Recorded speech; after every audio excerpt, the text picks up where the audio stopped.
கர்த்தருடைய பரிசுத்த நாமத்துக்கு மேம்படுவதாக வெளிச்சத்தின் பாதைக்கு உங்கள் அன்புடன் இருக்கிறேன். நல்ல கூட பரிசுத்த வேதாந்தந்து ஒரு பகுதி நம்ம தியானிக்கலாம். ஆண்டவராகிய இயேசு கிறிஸ்துனுடைய தெய்வ தன்மையை குறித்து அவர் வாழ்ந்த நாட்களில் சிலர் சாட்சி சொல்லிக்கிறாங்க.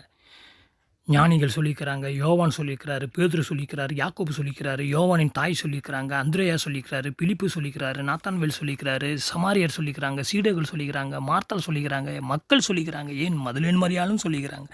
இவங்கெல்லாம் என்ன சொன்னாங்க என்பதை நம்ம வேகமாக பார்த்துவிட்டு நாம் இப்போ இயேசு எப்படியாக மற்றவர்களுக்கு முன்பாக சொல்ல போகிறோம் என்பதை 2 காரியங்களை நம்ம பார்த்துவிட்டு நம்மை நாமே ஒப்பு கொடுப்போம். பிரியமானவர்களே, ஞானிக வராங்க.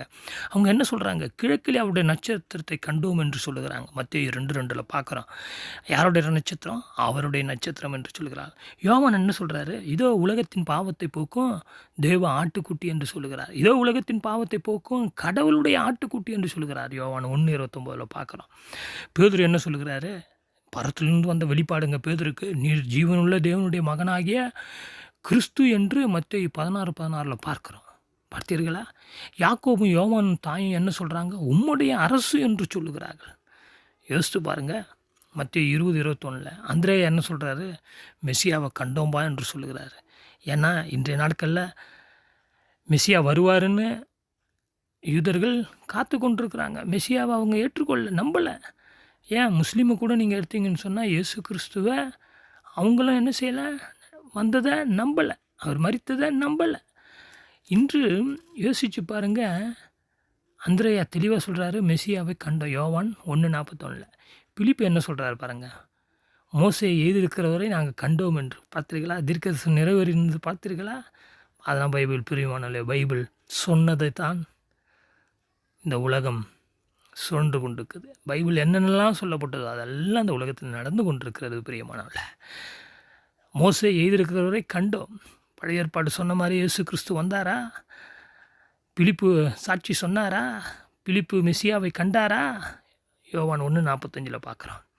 நாத்தான்வேல் அவர் என்ன சொல்கிறாரு? ஆண்டவரே, நீர்தான் இறைமகன், நீர்தான் தேவனுடைய குமாரன், நீர்தான் இஸ்ரவேலின் ராஜா, நீர்தான் இஸ்ரவேலுடைய அரசர் என்று யோவான் 1:49 பார்க்குறோம். நாத்தான்வேல் சாட்சி தரார். சமாரியர் என்ன சொல்கிறாங்க? புறஜாதியார். அவர் தாங்க மெய்யாவாக கிறிஸ்து, மெய்யான கிறிஸ்து அவர் தாங்க. கிறிஸ்து மாத்திரமல்லங்க, உலக ரட்சகர் என்று நாங்கள் அறிந்தோங்க, அதனால் விசுவாசிக்கிறோங்கன்னு சொல்லிட்டு 4:42 சொல்கிறாங்க. சரி, அவர் கூட இந்த சீஷருங்க என்ன சொல்கிறாங்க? இப்போ நாங்கள் உருவமாக ஏதுமென்று வெளிப்படையாக பேசுகிறீர், இதிலிருந்து நீர் தேவனுடைய இடத்திலிருந்து வந்தவர் என்பதை நாங்கள் நம்புகிறோம் அப்படின்னு யோவான் 14 சொல்கிறாங்க. ஏன்னா உருவகம் ஏதுமின்றி வெளிப்படையாக பேசினார் சீடர்கள் பிடிச்சிட்டாங்க. கண்டிப்பாக இவர் தேவன்கிட்டருந்து வந்தவர் தான் அப்படின்னு நம்பினாங்க. மார்த்தாள் என்ன சொன்னாங்க? நீர்தான்பா மெசியா, நீர்தான் ஆண்டவர், நீர்தான் மனுஷகுமாரன், நீரே உலகிற்கு வரவிருந்தவர் என நம்புகிறேன் என்று யோவான் 11:27 சொல்கிறாங்க மார்த்தாள். சரி, மக்கள் என்ன சொன்னாங்க? ஓசன்னா இஸ்ரவேலின் அரசர் என்று யோவான் 12:13 சொல்கிறாங்க. இஸ்ரவேலின் அரசர் என்று மக்களை சாட்சி சொல்கிறாங்க. கடைசியாக மதுலேன மரியாளும் காலியான கல்லறையை பார்த்தா, தரிசனத்தையும் கண்டா, யோவான் 20 பார்க்குறோம், ஆண்டவரை பற்றி சாட்சியும் சொன்னான். எனவே பிரியமானவர்களே, பிரியமானவர்களே, இவர்களெல்லாம் தெய்வீக தன்மையை குறித்தும் ஆண்டவராகிய இயேசு கிறிஸ்துனுடைய தன்மைகளை குறித்தும், அவர் மெசியா என்றும் தேவனுடைய குமாரன் என்றும் ஆண்டவர் என்றும் அரசர் என்றும் அவரே உலக இரட்சகர் என்றும் அவரே மீட்பர் என்றும் இப்படியாக அநேக தேவனை குறித்து சாட்சி கொடுத்தார்கள். ஆனால் இன்று நீங்களும் நானும் அவரை குறித்து சாட்சி எப்படியாக கொடுக்க போகிறோம்? ஒருவேளை அவர் இரட்சகர் என்று நீங்கள் நானும் சாட்சி சொல்வோமானால், அவர் நம்முடைய வாழ்க்கையில் நம்முடைய பாவங்களை கண்டிப்பாக அவர் ரட்சித்திருக்கிறார், அவருடைய இரத்தத்தின் மூலமாக கழுவியிருக்கிறார். ஆனால் இன்னும் அநேக பாவங்களில் நாம் அடிமையாக இருந்தால் அவரை எப்படி மக்கள் முன்பாக நாம் இரட்சகர் என்று பகிங்கரமாக அறிக்கை செய்ய முடியும்? ஏனென்றால் என்னுடைய வாழ்க்கையில் நான் இன்னும் அநேக பாவங்களில் அடிமையாக இருக்கிறேனே. அவர் என்னை ரட்சிப்பதற்கு, அவர் என்னை ஆளுவதற்கு நான் இடம் கொடுக்கவில்லை என்றால், பிரியமானவர்களே, நாம் வாஞ்சிக்க வேண்டும்.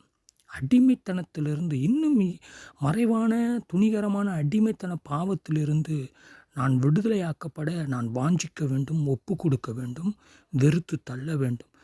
அப்பொழுது அவர் இந்த வாழ்க்கையில் இரட்சகராக வெளிப்படுவார். ஆம் பிரியமானவர்களே, இயேசு கிறிஸ்துவை மற்றவர்கள் முன்பாக இயேசு கிறிஸ்து யாருங்க? அவர் பரிசுத்தமான தெய்வங்க. பரிசுத்தர் பரிசுத்தர் என்று போற்றப்படக்கூடியவருங்க. அப்படி என்று மக்கள் முன்னால் நீங்கள் நானும் சாட்சி சொல்லலாம். உண்மை. என் தேவன் மகா பரிசுத்தமானவர். அவர்கள் எவ்வளவு வேணும், அவர்கள் ஒரு பாவமும் இல்லை என்று சாட்சி சொன்னார்கள் அவர் வாழ்ந்த காலங்களில். இப்போ நாமும் மற்றவர்களுக்கு முன்பாக இயேசு கிறிஸ்து பரிசுத்தருங்க என்று சொல்லும் பொழுது நம்முடைய வாழ்க்கையில் பரிசுத்த குலைச்சல் காணப்படுமானால், பரிசுத்த குறைவு காணப்படுமானால் நாம் எப்படிங்க பகிங்கரமாக அவரை பரிசுத்தர் என்று மற்றவர்கள் சொல்ல முடியும்? மற்றவர்கள் நம்மளை பார்த்து கேலி செய்ய மாட்டார்களா? என்னடா இது, இயேசு பரிசுத்தர் என்று சொல்கிறாங்க, இவன் வாழ்க்கை பிடிக்குத, இயேசு கிறிஸ்து இரட்சகர் என்று சொல்கிறாங்களே, இவர்களுடைய பாவங்களையே இன்னும் ரட்சிக்காமல் விடுதலை அடையாமல் இருக்கிறாங்களே என்று மற்றவர்கள் நம்மை குறித்து கேலி சொல்வார்கள் அல்லவா? அப்படிப்பட்ட கேலிக்கும் கிண்டலுக்கும் பரியாசத்திற்கும் ஆண்டவருடைய நாமம் தூஷிக்கப்படுவதற்கும் நாம் ஒருபோதும் இடம் கொடுக்காதபடி நம்முடைய வாழ்க்கையில் இயேசு கிறிஸ்துவை வாழ்க்கையின் மூலமாக, செயல் மூலமாக நாம் சாட்சி கொடுப்போம். பரிசுத்த ஆவியானவர் உதவி செய்வார். ஜெபம் செய்வான். அன்பின் பரலோக பிதாவே, அநேகர் உம்மை குறித்து சாட்சி சொன்னார்கள். ஆமாண்டவர், நீ ஆண்டவர், அரசர், ராஜா என்று சொன்னார்கள். எங்களுடைய வாழ்க்கையை ஆளுங்க. எங்களுடைய இருதயத்தில் நீர் அரசராக, ஆண்டவராக இருங்க. ஆண்டவரே, எங்களுடைய வாழ்க்கையை ஆண்டு கொள்ளுங்க. எல்லா பகுதியிலையும் எங்களை ஆண்டு கொள்ளுங்க. எங்களை ஒப்புக் கொடுக்குறோம். பரிசுத்த ஆவியானவர் மூலமாக வழிநடத்துங்க. இயேசு கிறிஸ்து மூலம் தாழ்மையோடு ஜெபங்கள் நல்ல பிதாவே. ஆமென்.